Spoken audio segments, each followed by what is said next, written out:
नमस्कार, यहाँहरू हेर्दै हुनुहुन्छ माउन्टेन टेलिभिजन र यहाँहरूको साथमा छु म रविन्द्र घिमिरे। आज हामी नरेनापुर गाउँपालिका वडा नम्बर 4 को परिसरमा आइपुगेका छौँ र वडा नम्बर 4 को नौसरा भन्ने बस्तीमा चाहिँ हामी विगत 40-45 वर्षदेखि यहाँको बासिन्दाले चाहिँ भोग्नु परेको विषयलाई लिएर यहाँ चाहिँ लाल पूर्जा विहीन भएका छन्, त्यस विषयलाई लिएर हामी आज यहाँहरूका सामु हामी चर्चा परिचर्चा गर्नेछौँ।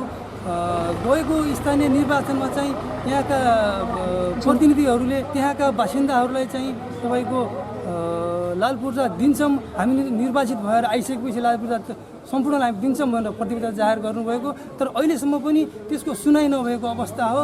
यही विषयलाई लिएर आज हामी यहाँहरू बिच हामी चर्चा परिचर्चा गर्नेछौँ। 3 दशक पहिले नरेनापुरको साबिक बगौडा क्षेत्र हाल वडा नम्बर 4 मा करोनिया खोलाले बस्ती तहस नहस पार्यो। त्यहाँबाट 115 भन्दा बढी प्रभावित घरधुरीलाई सोही वडाकै नौसरवामा सारियो। 3 दशक पुरानो बसोबास रहेको नरेनापुर गाउँपालिका वडा नम्बर 4 नौसरवामा मात्रै झन्डै 150 परिवार बिना लाल पूर्जा बसिरहेका छन्।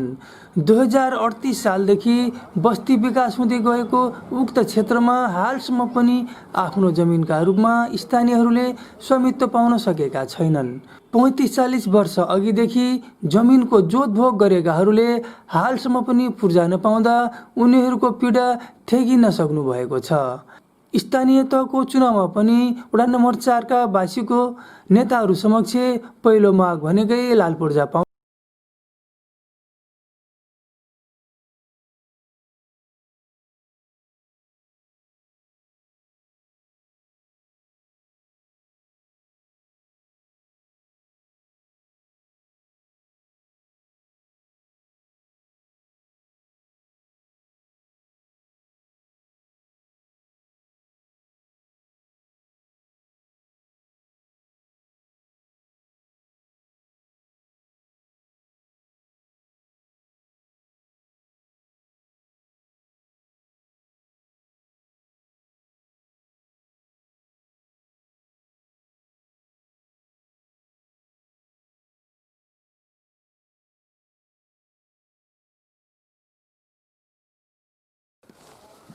हमारा नाम आसाराम, वडा नंबर 4 नरेनापुर गांव पालिका नौसहारा गांव।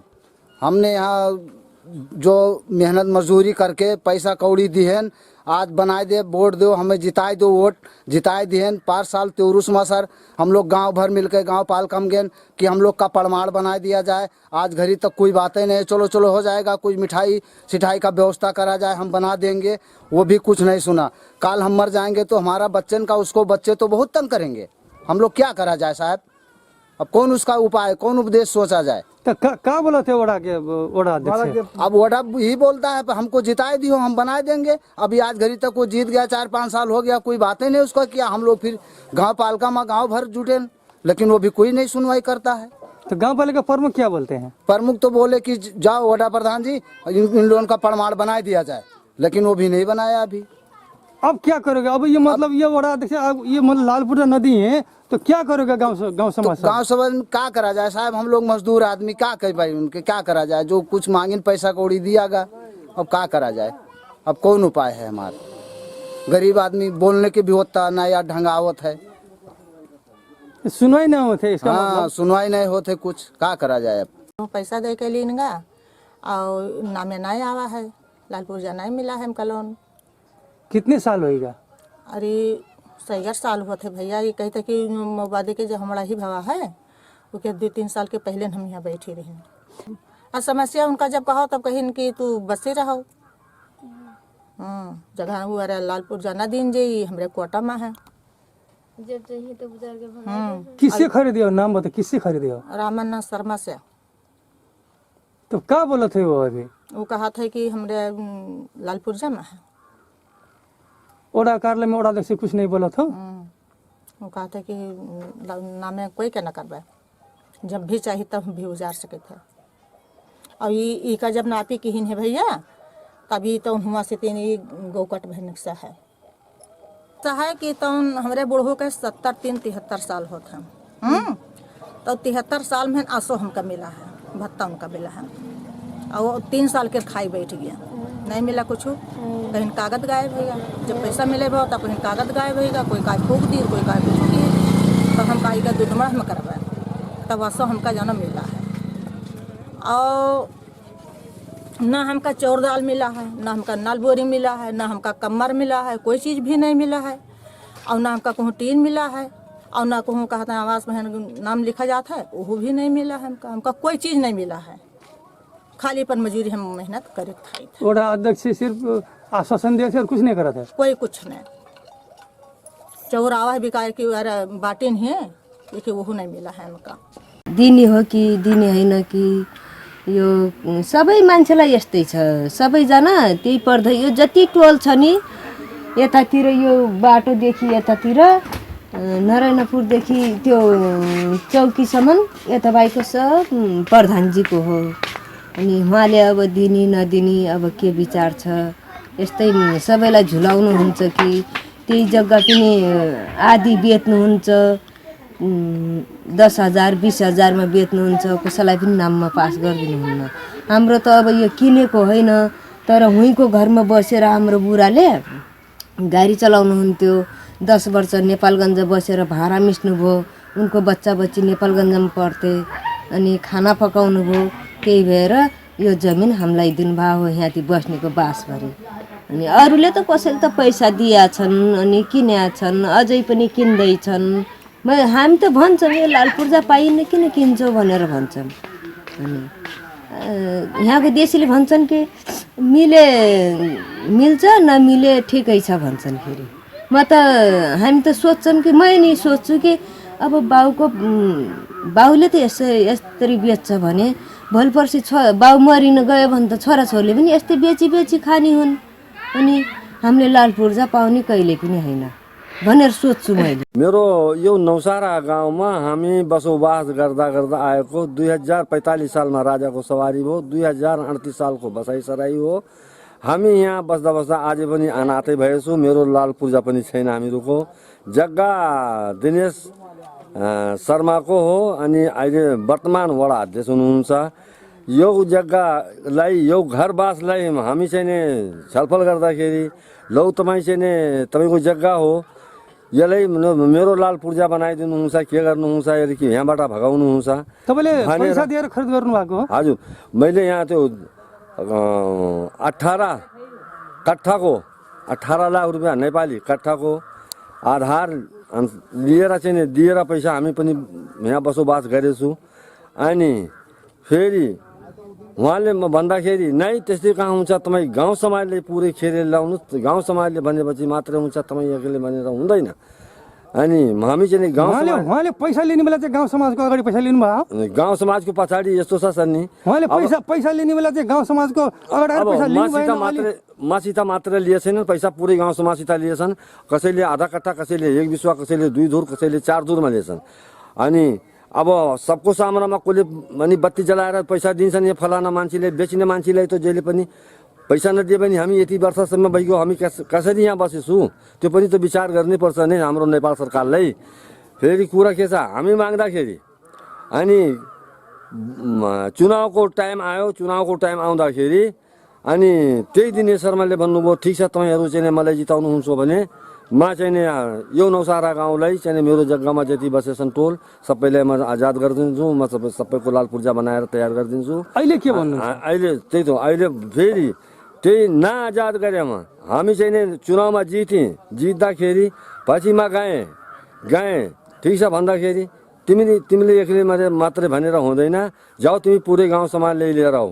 गाउँ समाजलाई एकट्ठा एक ठाउँमा खेरिकन मैले एउटा माग पत्र निवेदन पनि चढाएँ। माग पत्र निवेदन चढाउँदाखेरि ठिक छ हाम्रो गाउँपालिकाको प्रमुखजीले भन्नुभयो लगेर चाहिँ यहाँ वडामा दर्ता गराउनु। वडामा हामी दर्ता गरायौँ। दर्ता गराएपछि 1 हप्ता जति बित्यो। 1 हप्तापछि फेरि सोध्न गयौँ के भयो सर किन गर्नु भएन भन्दाखेरि ठिक छ आज हामीलाई मौका छैन, भोलि पर्सि आउनु। भोलि पर्सि फेरि यसै गर्दा गर्दा 2 महिना जति बितिसक्यो।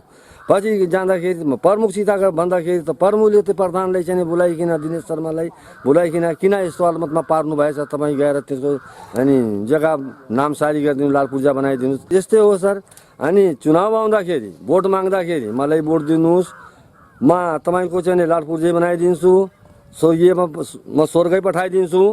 अनि चुनाव बितेपछि पटक्कै प्रधान भनेपछि कुरै सुन्नुहुन्न उहाँले। कोरे सुन्नुहुन्न। अब हजुर, गर्ने के हो? हुन्छ हुन्छ हुन्छ भन्नु चाहिँ तर काम गर्नु गर्दैन। हुन्छ हुन्छ भन्नुहुन्छ तर काम गर्दैनन्। सा पतिराम मौर्य है। यहाँ का समस्या क्या है? अब लाल पुर्जा साहब नहीं देते, हम लोग वैसे बैठे हैं ना, आज गोरा जो का जितिन रहा कि तो बनाए दे, कहो नहीं बनाए दे। तो कितने समय होगा अभी तक लाल पुर्जा नहीं मिला था? 40 साल हो गए सर बस यहाँ। तो ये जगह किसका है? ये प्रधान जी का है, दिनेश का है। पैसा 40,000 दिया साहब। तो पैसा भी दिया, अभी तक लाल पुर्जा काहे नहीं मिला था? क्या बोला थे बड़ा कार्यालय बड़ा अध्यक्ष? चाह रहा था कि अब बना करी बनी बनवाए दे, कुछ नहीं बनवाए देते। हमारा नाम इब्राहिम खां है। नरेनापुर गांव पालिका वार्ड नंबर 4 नौसहारा गांव में हम लोग रहे थे। हम लोग 2038 साल से यहाँ हम लोग बसोबास करते आए हैं। हमारे वार्ड अध्यक्ष जी भी जब अपने इलेक्शन में जब जा गए, प्रत्येक घर में कहें कि हम जब जीत जावे तो हम लाल पुर्जा वेतन कह देवे, ये गांव का आज़ाद कह देवे। और पटक पैसा भी ले चुके आदमी से, फिर भी कागज़ भी कुछ नहीं करे हैं। वो हिसाब से अब हम लोग कैसे किया जाए? हमारे लोग के बस्ती आवे के चाहिए, हमारे लोग के नाम में बस्ती गाँव वास के नाम में आवे के चाहिए कि 7 दिन जिम्मेदारी के हाथ में नाम वही के हाथ में रह जाए चाहिए। जैसे मतलब यहाँ बड़ा कार्यालय में जाके बड़ा से कुछ नहीं बोले हो? ना सर, हम लोग आवागा यहाँ धरना भी रखा, गांव पालिका भी बुझावागा। गांव पालिका के प्रमुख जी कहें कि पटक आप लोग आवा कर जाइएगा, हम लोग करबे। फिर उसके बाद में सुनवाई आवा। हमारे लोग के गांव से अपने जो उनके कार्यकर्ता हैं उनसे कहा कहीं वो लोग कि हमें 2 बेटियों का शादी कराए दें, तो मैंने हम गांव का उनके नामे कह दी। फिर कहें कि हमारे बड़े भाई जाए की बात की, तो हम लोग अपने रामानंद शर्मा जी से पुरान जो जिम्मेदार हैं उनके सामने गवागा, कम से कम गांव के 100-150-200 आदमी। तो उन भी कहें भाई हमारा नाम मिठू है, मिठाई उठाई ना खीबे मने, लेकिन हम पैसा लेके देवे। सबसे ज़्यादा मेन समस्या हमारे लोग के झगड़ा जो होते गांव में, खाली पानी के कारण ज़्यादा होते बरखा में। उससे भी हम लोग का कई दिन हम लोग का समझावे ले कहा माटो पटान जाए कि हमारे नौसहारा गाँव में करीन बिना नाली के। हम लोग सिफारिश भी मांगे आवागा कि हम लोग का सिफारिश दे दो, हम लोग का अदालत है, हम लोग वहाँ जाए के अपन के दरवाज़ा खटखटावा जाए। वार्ड अध्यक्ष से भी कहागा, तो वो सिफारिश देख जब वही वार्ड अध्यक्ष उन्हीं जिम्मेदार, उन्हीं के संपत्ति जाना है, उन्हीं बैठाई ना लाई के, तो कहाँ हम लोग को सिफारिश देते हैं? सिफारिश देते नहीं हम लोग का। आवाज़ आते हैं, लेकिन कहीं भी देखा जाए तो अगर मान लो 5 से घर धुरी है तो 3 से घर धुरी 1 लंग आवत है, 2 से घर धुरी 1 लंग, तो हमेशा जिम्मेदार लोग छाँट दिया करते हैं। जो सदैव परंपरा ही चलता आवा है। 3 से 4 से 1 लंग, 100-150 से 1 लंग। अनि जुन नरेनापुर गाउँपालिका अन्तर्गत वार्ड नम्बर 4 मा जुन बस्ती बसेका छन् साथीहरू, जनताहरू, त्यहाँको सन्दर्भमा अहिलेको राज्यको 3टा सरकार छ, केन्द्र सङ्घ भन्छ जसलाई, अनि त्यसपछि प्रदेश सरकार, स्थानीय सरकार। संविधानले दिएका अधिकारहरू सबैको बाँच्न पाउने, बस्न पाउने, सुरक्षित रहन पाउने, जीवनयापन गर्न पाउने जुन अधिकार संविधानले प्रदत्त गरेको छ त्यसलाई कार्यान्वयन गर्ने काम सरकारको र सरकारको कार्यान्वयन गर्ने काममा कानुन बनाएर, नीति नियम बनाएर सरकारले गर्नुपर्छ। कार्यकारी भूमिका सरकारको र यो सरकारको अवस्थामा नेपाली कांग्रेस एकदमै कमजोर अवस्थामा छ, प्रतिपक्षमा छ। संसदको हैसियतमा प्रतिपक्ष छ, जनताको हैसियतमा होइन कि संसदको हैसियतमा हामी प्रतिपक्ष छ टेक्निकल रूपमा। त्यसैले सरकारले गर्नुपर्ने काम गर्नुपर्छ र मलाई लाग्छ सुकुम्बासी आयोगलाई अलि त अधिकार सम्पन्न बनाएर राज्यले गरिरहेको भन्न सुन्नमा आएको छ र त्यसलाई भूमिहीन र यो बसोबास गरिरहेका अव्यवस्थित बसोबास गरेका साथीहरूलाई उनीहरूलाई व्यवस्थित गर्नुपर्छ भन्ने नेपाली कांग्रेसको पनि म्यान्डेट थियो। हामी निर्वाचनमा त्यसलाई मुद्दा पनि बनाएका थियौँ, हाम्रो घोषणापत्र पनि थियो, तर हामी प्रतिपक्षमा रहन जनताले हामीलाई म्यान्डेट दियो। त्यसकारणले त्यो हाम्रा इस्युहरू यिनीहरू प्रमुख सवालका रूपमा छन् र रहनेछन् भोलिका दिनमा पनि। र राज्यले गर्नुपर्ने त्यहाँको जनप्रतिनिधि, त्यहाँको अहिलेको वर्तमान सांसद, प्रदेश सांसद, अहिलेका सरकार परमा रहेका मान्छेहरूले अलि त जनताको दुःख मर्मलाई ध्यान दिनुपर्ने हो, ध्यान दिनुपर्दछ भन्ने हाम्रो आग्रह हो। जस्तो तपाईँहरूले सरकारलाई चाहिँ यसो गर्न उसो गरेन मात्रै भन्ने गर्नुहुन्छ, तर तपाईँहरूको जुन नेपाली कांग्रेसको प्रतिपक्ष भूमिका हो त्यसको भूमिका त्यति राम्रोसँग निभाएको देखिँदैन नि त। अब हामीहरूले यसलाई प्रतिपक्षको भूमिका हामीहरूको अलि शिष्ट छ। वामपन्थीहरूको रेलिङ तोड्नेदेखि ढुङ्गा मोडा तोडफोड गर्ने हुन्छ भने हामी डेमोक्रेटिक पार्टी त्यसपछि नेपाली कङ्ग्रेसले चाहिँ विरोध चाहिँ जनाउने कार्यक्रम गरिरहेको अवस्था छ।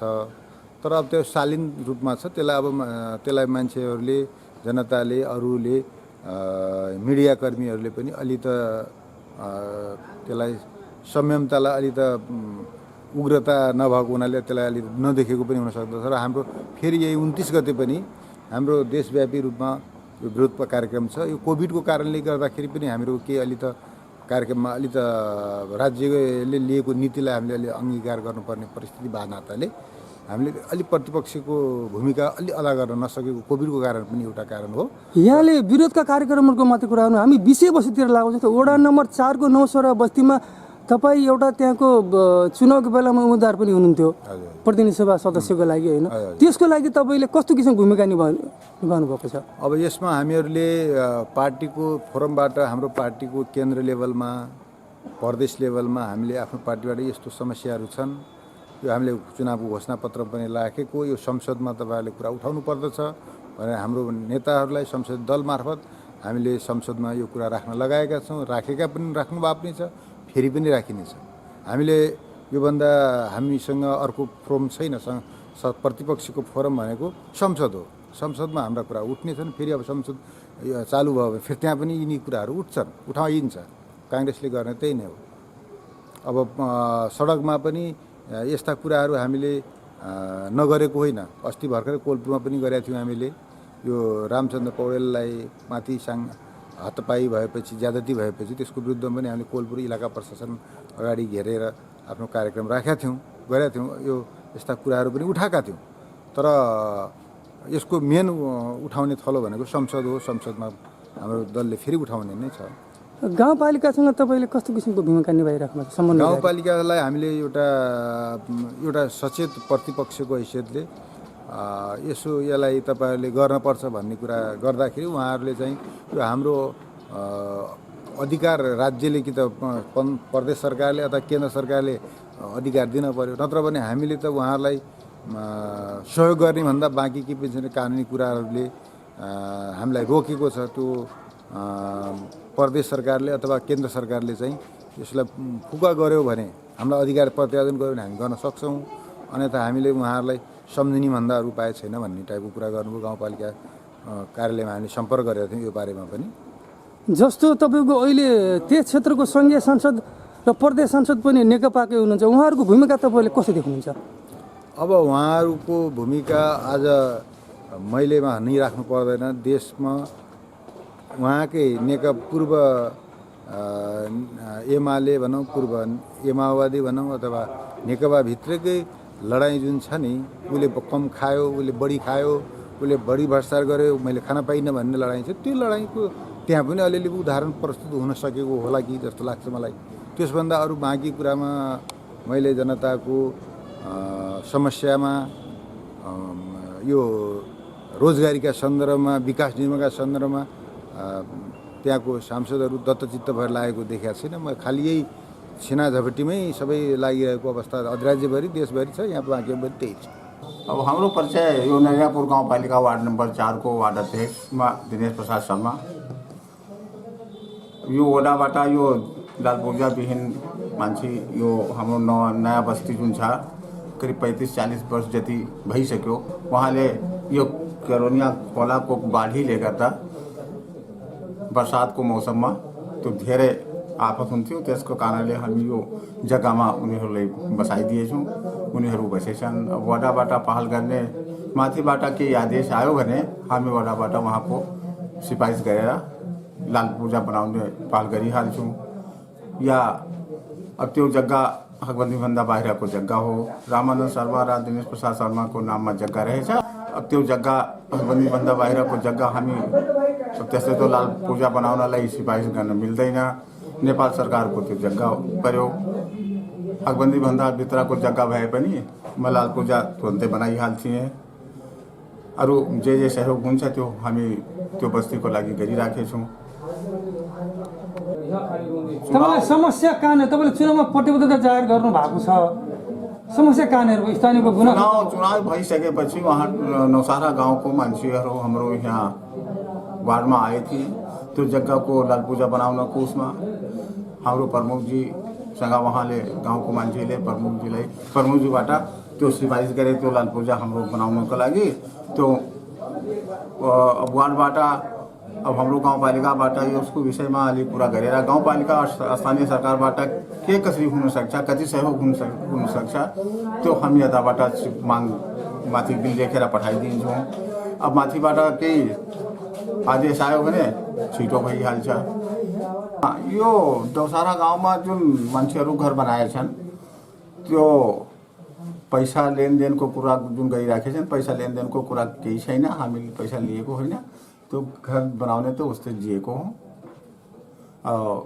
त्यहाँ पानीले गर्दा अलि अप्ठ्यारो हुन्थ्यो मान्छेले त्यसैले यहाँ घर बनाएको छन् पैसाको लेनदेन केही पनि भएको तर त्यहाँ त पैसा लिएको छ पैसाको अब त्यस्तै जग्गा धनीले पैसा लिएपछि त्यो जग्गा लाल पूजा उसको नाममा 1 नम्बरको जग्गा भए पनि त नामसारी गर्छ त्यो त सब झुटो कुरा हो। त्यस्तो होइन त्यो त फ्रीमा लिएछन्।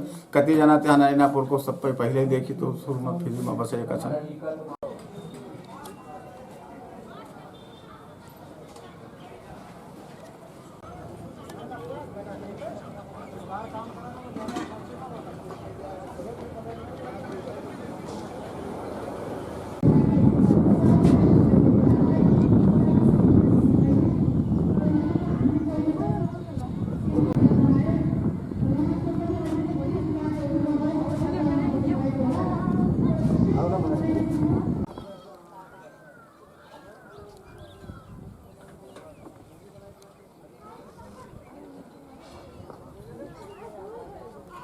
मेरो नाम इश्तियाक अहमद शाह म नरैनापुर गाउँपालिका प्रमुख। मेरो अनुरोध छ कि नरैनापुरमा विकास तो धेरै भएछ लेकिन यसले धेरै कमी पनि छ। जसरी बर्डर समस्या ठुलो समस्या हो, जवानको लागि बस्ने ठाउँ छैन। मेरो तर्फबाट जति हामी गरिरहेछौँ गर्छौँ लेकिन यो कमसेकम प्रदेशबाट यहाँको लागि विशेष पैकेट दिनुपर्छ। एकदम जरुरी छ यो। जसरी छोटी भन्सार चाहियो एकदम जरुरी छ, इम्पोर्टेन्ट छ। आन्तरिक सोच छैन नरैनापुरको, त्यसको लागि बिल्कुल ध्यान दिएर यहाँबाट जानुपर्छ। मन्त्रीज्यू अनुरोध पनि गर्छु तपाईँसँग कि बजेटको अभाव धेरै छ।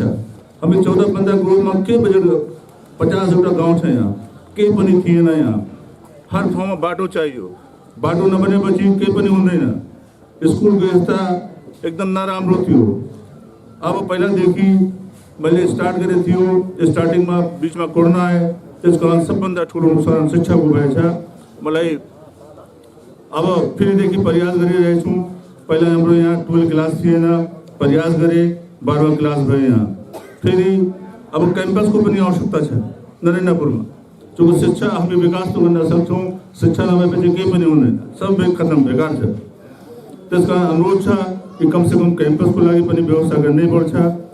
एउटा हस्पिटल पिएचसी छ हामीसँग, त्यसको लागि पेपरमा आयो, न्युजमा पनि हेऱ्यौँ कि सब प्रदेश सरकारबाट 3 करोड आइरहेछ, अहिले पनि आएको छैन। हामी कसरी काम गर्ने? 4 साल बितिसक्यो, मात्रै जनतासँग 1 सालको टाइम छ। तो कमसेकम यो आफ्नो पिरियडमा कमसेकम यो जसरी पनि मिलाउनु पर्छ, गर्नै पर्छ।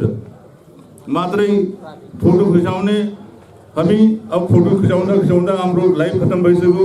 अब म तपाईँसँग अनुरोध गर्छु कि अब यहाँ नरैनापुरको लागि विशेष ध्यान दिनै पर्छ। यहाँको लागि हामी पनि नेपाली हो, यो नेपालीको भूभाग हो। पहिलेको स्थिति यहाँ यो थियो कि नेपाली करेन्सी चलिरहेको छैन, यस्तो अवस्था थियो नरैनापुरको। आज कमसेकम ब्याङ्क आएपछि ब्याङ्कमा 7,000 अकाउन्ट खुलाएँ मैले जो। अनि फेरि अहिले महिनाको 4 करोड टर्नओभर भइरहेछ। बाहरको पैसा पनि यही आइरहेछ। पहिला सब टोटल इन्डियाबाट कारोबार थियो हाम्रो। त्यसको लागि ध्यान गर्नुपर्छ, मन्त्रीसँग अनुरोध छ मेरो। लाग्छ यो धेरै पहिलेको कुरा हो, त्यो करिब 40-45 साल भइसक्यो वहाँ बसिरहेछ। यो पहिला जुन जिम्मेदारहरू हुन्थ्यो त्यसको जग्गा के भन्छ त्यसलाई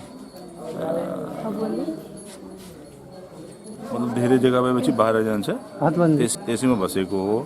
अब लालपुर्जाउँलाई समाधानमा कुरा गरिरहेछु, समाधान हुन्छ क्योंकि अब बसेको मान्छे त उठाउन सक्दैन मेरो पिरियडमा, लेकिन अब उहाँको लागि मेरो जिम्मेदारी हो। अहिले जसरी सुकुम्बासी आयोग गठन भएछ त्यसको पनि अब मलाई लाग्छ यो परेको छैन, अब प्रयास गरिरहेको छु, 1-2 महिना पर्छ। अहिले दिनेशसँग पनि कुरा भयो, दिनेशजी हाम्रो जुन सदस्य हुनुहुन्छ उहाँसँग मैले 3 दिन अगाडि पनि कुरा गरेको थिएँ।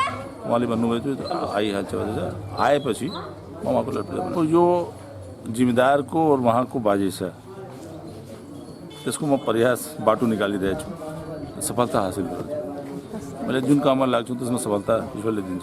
लुम्बिनी प्रदेश सरकारका आन्तरिक मामिला तथा कानुन मन्त्री कुलप्रसाद केसी यसो बताउनुहुन्छ।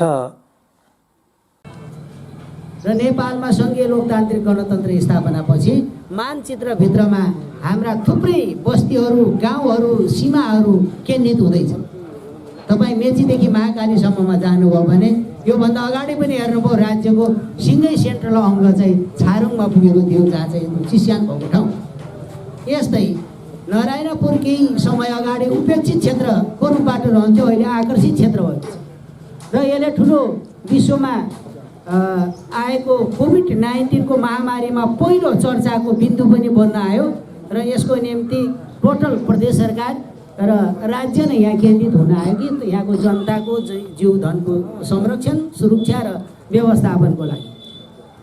र हामीसँग केही यस्ता महत्त्वपूर्ण यो प्रदेशका सीमावर्ती क्षेत्रहरू जहाँ हाम्रो सुस्तादेखि पश्चिम राजापुरसम्ममा र यस्ता टिपिकल ठाउँ छन्, मर्चौवारी भन्ने ठाउँ, सिद्धार्थनगरदेखि यता आउँदै गर्दा लुम्बिनी सांस्कृतिक क्षेत्र, विजयपुर, दाङमा आउनुभयो भनेदेखि सायद त्यो राजापुर गाउँपालिका पर्न आउँछ, नारायणपुर हुँदै हुँदै गएर राजपुरसम्ममा जाँदा एउटा ठुलो चुनौती र एउटा ठुलो सम्भावना बोकेको क्षेत्र पनि, किनकि हुलाकी राजमार्गले एउटा नयाँ जीवनमा एकातिर जनतालाई एकै ठाउँमा गोलबन्द गर्दैछ भने अर्कोतिर योसँग फेरि नयाँ नयाँ चुनौती, नयाँ नयाँ समस्या पनि आउँदैछ। यस कारणले यो समयमा तपाईँहरूको अगाडि हामीले यहाँ जो अध्ययन गऱ्यौँ, भ्रमण गऱ्यौँ, यसपछि यहाँको आवश्यकताबारे नारायणपुर गाउँपालिकाका अध्यक्षज्यू लगायत सबै जनप्रतिनिधि साथीहरू बधाईको पात्र हुनुहुन्छ। तपाईँहरूले यही ठाउँ, यही माटो तपाईँको पुर्ख्यौलीदेखि हुर्केर अहिले जो तपाईँहरूले नेतृत्व गरेर परिवर्तनको जिम्मेवारी लिनुभयो, यो दुर्लभ समयको महत्त्वपूर्ण क्षण, त्यसैले यसलाई तपाईँहरूले भरपुर युज गर्न सक्नुहुनेछ। र अहिले म देख्दैछु कि सायद केही समय अगाडिको नारायणपुर, केही वर्ष अगाडिको नारायणपुर अहिले अलिकति फरक पाउँदै हुनुहुन्छ। अलिकति तपाईँले स्वास्थ्यबाट नजिक आएको फिलिङ भइरहेछ। मैले भव्य भवन हुँदा देखेँ। सायद यसलाई फुल म्यानेजमेन्ट गर्न सक्यो, प्रदेश सरकारले गर्छ र यसलाई स्पेसल जोनकै रूपबाट यो कार्यक्रम यहाँ दिएको छ। यसको मतलब यहाँका जनताले यहाँको दुःख बिरामी हुँदाखेरि या त बोर्डर पारी गएर उपचार लिनुपर्ने, या त हामीले नेपालगञ्जै सहरमा पुग्नुपर्ने, यस्तो कष्टकर यात्राबाट थोरै भए पनि लाभान्वित हुन्छ। केही समयभन्दा रिलिफ होला, अथवा ठुलो महामारी भएपछि बल्ल एम्बुलेन्स अरू साधनबाट जान सक्ने ठाउँ त होला। जनताको जीवन केही घन्टाको निम्ति भए पनि रिलिफ हामीले दिन सक्ने त भयौँ त। यो अहिलेको यो तिनै तहको सरकारको संरचनाको देन नै सायद योभन्दा अगाडि यसरी सोचिँदैन थियो। त्यस कारणले तपाईँले यो पनि एउटा लाभ लिनुभएको छ। जहाँ शिक्षाको क्षेत्रमा यो फेरि एउटा यस्तो महत्त्वपूर्ण आकर्षित ठाउँ पनि हो हाम्रो चाहिँ यो प्रदेशमा अल्पसङ्ख्यकै रूपबाट रहेको मुस्लिम समुदाय बहुसङ्ख्यक पनि छ। कपिलवस्तुदेखि यहाँसम्ममा आउँदाखेरि ठुलो शक्ति छ र यो सोसाइटीको प्रतिस्पर्धामा अलिक पछि नै छ। यसलाई हामीले विशेष लक्षित गरेका छौँ र हाम्रा मुस्लिम व्यक्तिहरूको निम्ति चाहिँ कम्तीमा +2 पढ्नेहरूलाई सरकारले नै व्यवस्था गरेर मासिक रुपियाँ पनि घोषणा गरिसकेको छ। हरेक वर्ष बजेट छुट्टा छ। हाम्रो कति हुनुहुन्छ, सायद पोहोर साल जति प्रचार भएर त्यहाँ लाभ लिनु पर्थ्यो नलिएको भन्ने सूचना पनि छ। अहिले तपाईँहरूले बडा हिसाब गरिदिनु होला। हाम्रा छोरीचेलीहरू जहाँ नपढेर यो पुरानै जिन्दगीमा जो रहनु भएको छ उहाँहरूलाई फेरि नयाँ जीवनमा लाने हो। हाम्रा भाइहरूलाई फेरि अहिले गुणस्तर शिक्षा, व्यावसायिक शिक्षाबाट तान्ने कुरा हो। त्यसैले एउटा शैक्षिक केन्द्रको रूपबाट हाम्रो कम्युनिटी बेसलाई पनि माथि उठाइदिने कुरा होला र केही शिक्षामा सुधार र स्वास्थ्यमा सुधार गर्यो भने अरू हामीसँग हराभरा फाँटलाई चाहिँ राम्रो व्यवस्थित गऱ्यौँ भने हाम्रो जीवनलाई चाहिँ हामी अलि व्यवस्थित गर्न सक्छौँ। छिमेकीहरूसँग पनि समन्वय अलि सहजतापूर्वक गर्ने कुरा र डुबानको नयाँ प्रकोप आउन सक्ने चिजलाई पनि हामीले कसरी सुव्यवस्थित गर्ने भन्ने सोच्ने कुरा अबका सन्ततिले राम्रोसँग सोच्न सक्नुहुनेछ। विगतको नारायणपुर देखेन, यो परिवर्तनको रफ्तारमै छ। अब प्रदेश सरकार तपाईँहरूको साथमै रहन्छ। हाम्रो समुदायको जिज्ञासा रहेछ, रामानन्दज्यूले हडबन्दीभन्दा बढी भएको जमिनलाई तत्कालीन समयमा आफ्ना वरिपरिका छिमेकी गरिब निमुखा किसानहरूको बसोबासको व्यवस्था गर्नुभएको रहेछ। अब यसलाई के हुन्छ भन्ने तपाईँहरूको ठुलो जिज्ञासा छ। हामी त्यसको समय तपाईँहरू बसिरहेका किसानहरूलाई अव्यवस्थित नगरिकन, तपाईँहरूको चित्त दुख्ने कुरा नगरिकन हाम्रो भूमि आयोग र सुकुम्बासी आयोग तुरुन्तै गठन हुन्छ। यसले यहाँ मात्र होइन, देशभरिकै सबै व्यवस्था 77 जिल्लाको व्यवस्थित गर्ने कार्यक्रम अन्तर्गत हाम्रो तयारी चलिरहेको छ। भूमि सम्बन्धी के ऐन व्यवस्थापन पनि टुङ्गिन्छ। अब मुलुकमा एउटा पनि सुकुम्बासी नराख्ने हाम्रो अभियान छ। एउटा सबैलाई आवास मौलिक अधिकारभित्र राखेको छ। घाँस बाँस कपासको व्यवस्थापनको कुरा राखेको छ। यसलाई हामी सुव्यवस्थित गर्छौँ। त्यस्ता मात्र होइन, कैयौँ त हामीले नथाहा पाइकन ठुल्ठुला सहर लाल पूर्जाविहीन सहर पनि भएछन्। यही लुम्बिनी प्रदेशमा पनि बर्दघाटदेखि यहाँ चिसापानीसम्म पुग्दाखेरि ठाउँका जक्सनहरू त्यसरी विकास भए। त्यो कुनै सरकारी लिस्टमा चाहिँ केन्द्रित भएको छैन। यी सबै व्यवस्थालाई चाहिँ हामी सुव्यवस्थित गर्नकै निम्ति आयोगहरू व्यवस्थित गर्दैछौँ। त्यहाँका किसान समुदायहरूलाई तपाईँहरू वर्षौँदेखि भोग चलन गरेर बसेको विषयलाई तपाईँहरूलाई सुव्यवस्थित नगरिकन तपाईँहरूलाई बिचेली पारिन्न भन्ने कुरा आश्वस्त स्थानीय सरकार प्रदेश सरकारको तर्फबाट तपाईँहरूलाई म आश्वस्त पार्न चाहन्छु। र तपाईँहरूले चाहिँ उचित व्यवस्था सरकारले गर्छ र जसले चाहिँ तत्कालीन समयमा त्यहाँका समुदाय बसाल्नुभयो उहाँलाई पनि हामीले बेला मौकामा फेरि अभिनन्दन गर्ने कोसिस पनि गरौँला। जसले चाहिँ हडबन्दीभन्दा बढी जमिन आफै चाहिँ किसानहरूलाई हस्तान्तरण गर्नुभएको छ, उहाँको पनि सही मूल्याङ्कन गरिनेछ।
आदरणीय दर्शकबिन, आज हामीहरूले नरेनापुर गाउँपालिका वडा नम्बर 4 को नौसरा बस्तीमा विगत 40-45 वर्षदेखि लाल पूर्जा विहीन भएको उहाँहरूले के भन्नुहुन्छ, उहाँहरूको गुनासो के छ, त्यो बारेमा हामीहरूले यहाँहरूलाई प्रस्तुत गर्यौँ। साथै स्थानीय सरकार आइसकेपछि यहाँका जनप्रतिनिधिहरूले यस वडाका वडाध्यक्षले के भन्नुहुन्छ त्यहाँको बारेमा पनि हामी यहाँहरूलाई प्रस्तुत गर्यौँ। फेरि हामी अन्य विषयहरू लिएर अर्को साता उपस्थित हुने बाचा गर्दै म रविन्द्र घिमिरे पनि यहाँहरूको माझ बिदा चाहन्छु। हवस् त, नमस्कार।